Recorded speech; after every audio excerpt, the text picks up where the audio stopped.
Kuna wenye walisema nimerogwa. Wengi walisema nimerogwa. You're used to having 500k every month, but then now you don't. As the CEO, ulikuwa unajipiga pesa ngapi every month? Oh, nothing. Zero. Okay, so by the time you're quitting, what is the plan? Yeah, that's the cool and the stupid part. There's no plan. Being a founder is all about jumping off a cliff and building a plane on the way down. And that's literally what I was doing. I just jumped off this cliff and I was like, you know what? We'll figure it out. By the time I was a CEO, I was managing a team of about 40 guys from Kenya, Nigeria, Brazil, Philippines, around the world. One month we're moving about $2 million. Total moved about $8 to $10 million. People have done many things. Quitting a 500,000 Kenya shillings a month job is not one of them.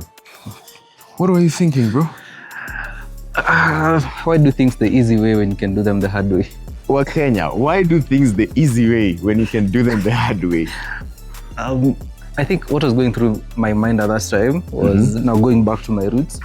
I've grown up in ambition. Like I've grown up in an environment where ambition is encouraged. And all my life, I wanted to be something more than just like out of the ordinary. I wanted to do something out of the ordinary. And I was like, you know what? Having a good job that pays very well is kind of the ordinary. I want to do something more daring. So I quit to just get full-time into building a startup. Do your parents know about this? They know after the fact. What is their reaction? Mtoto ulimpeleka shule akapause shule because school fees was a problem.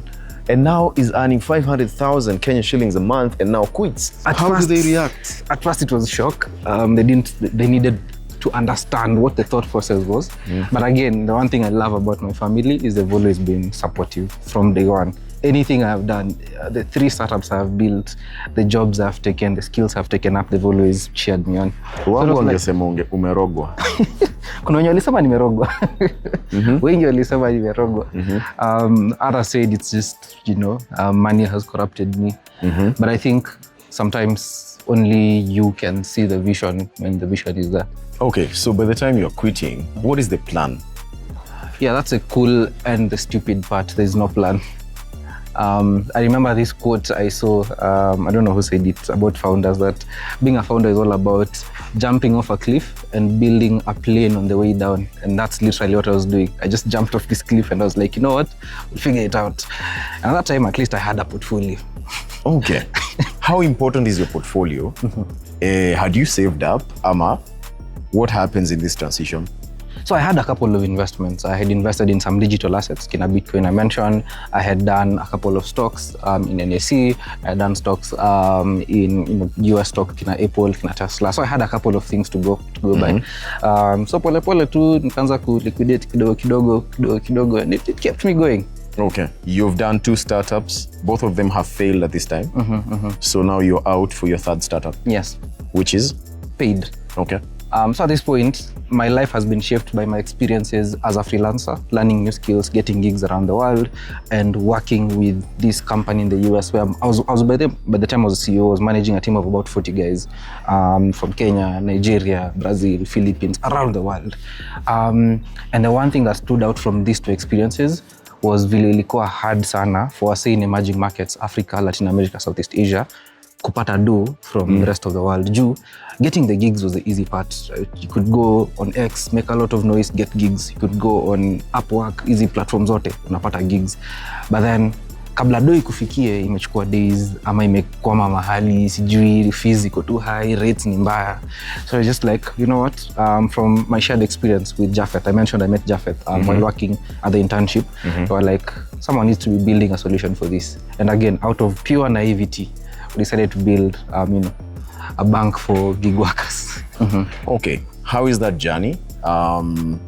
Yes, your parents are supporting you, but you need to find employees. Yeah. At this point, you're the marketer, the researcher, the designer. Is it zote? Yeah.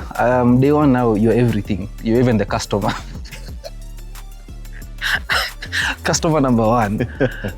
So I think early days ilikuwa to like a lot of learning. Again, you've never built a financial services company before. Kwanza payments ni an interesting landscape. Kuna compliance, partnerships, you have to figure all that out. But then the beauty of it ni pia we met people who understood this problem and were willing to sort of like build this with us. So I met Diana. Diana was my trainer at one of the coding bootcamps, and she was like, you know what, I have worked at a bank before, I understand banking kiasi, let's pair up, let's do it together. And then Diana introduced us to Vincent. Vincent is our CTO today, what I was in the company. And Vincent has unamlipa $2,222. Where? Ama tusiulize. Si any founder. Okay. Yeah, so Vincent has worked for fintechs mob on the continent, over 10 years experience building financial services. So it's now Japheth, Diana, Vincent, and I. We're starting this company. From to ground up. We built for around, I think, 4 or 5 months. To put out a simple form. Say, hey, if you have this problem and you're looking to get paid, as the name suggests, sign up. Once we are ready, we'll let you know. 6,000 guys joined the wait list, and we were like, this is the validation we're looking for. With all 6,000 guys on the wait list, tukaanza ku apply for a grant hapa na pale. Application number 67 was a competition by Mozilla Africa, grant competition. Tukaendelea from top 60 to top 20 to top 10, tukashinda the competition. We got a 4 million grant.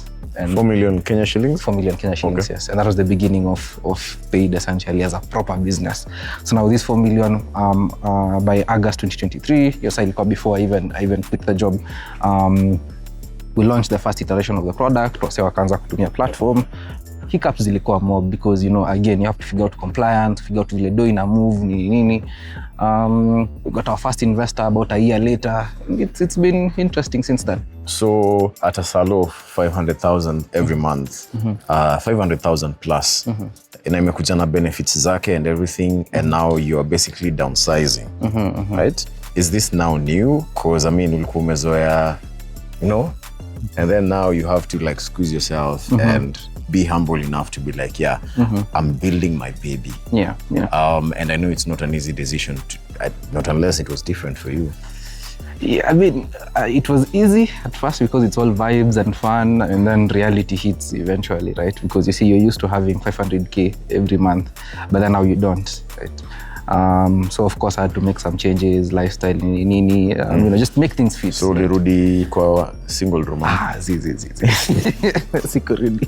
Sikurudi single room.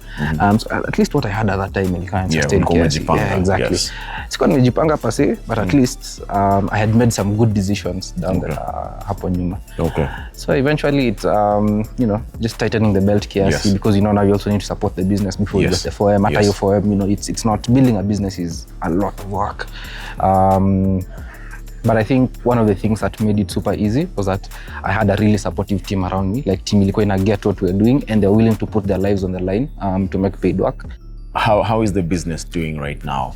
Maybe if you talked even figures, how has Paid grown, and to what margin has it grown to, and how much are you guys transacting every month now? I think the last 2 years specifically have been really interesting for Paid to figure out like product may grow, product may mature, tumepata a lot of feedback. We are serving over 30K customers now on the platform.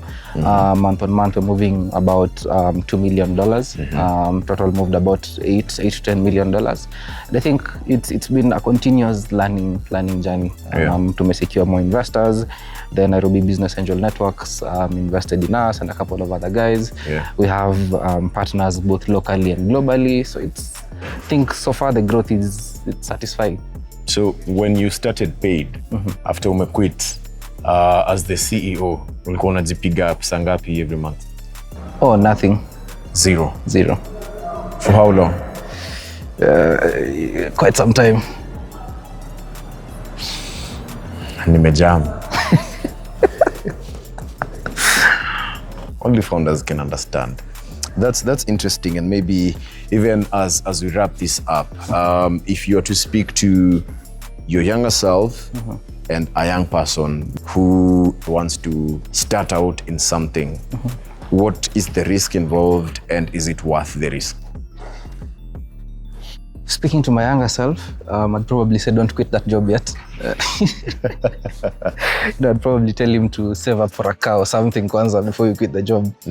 But I think on a serious note, there is no certainty that it's going to work out. There is never any certainty it's going to work out, right? But the beauty of it is that at least you live knowing that you did what, like you're fulfilling your purpose, right? You're living out what you actually wanted to be or what you actually wanted to do in life. So I think that advice I'd give to my younger self is just like be more ambitious. I think there's a lot more I could have gotten done that I didn't because I was afraid. Opportunities I could have taken advantage of that I didn't because I thought I was not enough. So I think just being more ambitious, and same advice goes to young people. We live in a world where like you can literally do anything, right? It might not look like so, but you can literally do anything. Opportunities be more about here, especially with AI, with advancements in tech. It's like believe in yourself and go out there. It's anyone's world right now. It's anyone's world. Okay. Thank you so much, bro. You're doing amazing stuff. Thanks. Congratulations. It's a bold, daring human being right there. And of course, that's what Hustle Nation is all about. We're about highlighting stories of individuals who take the risk and do things outside the norm. Self-taught, took a bit of coding boot camps here and there, and right now, Paid was born. We're looking at Benaya Wupundi, ladies and gentlemen. This is Hustle Nation Season 4. Can't wait to see who's coming next. We have a proper lineup just for you. Thank you for supporting us. Thank you for staying through. My name is Victor Caleb, and I hope you've enjoyed this series. Looking forward for the next one.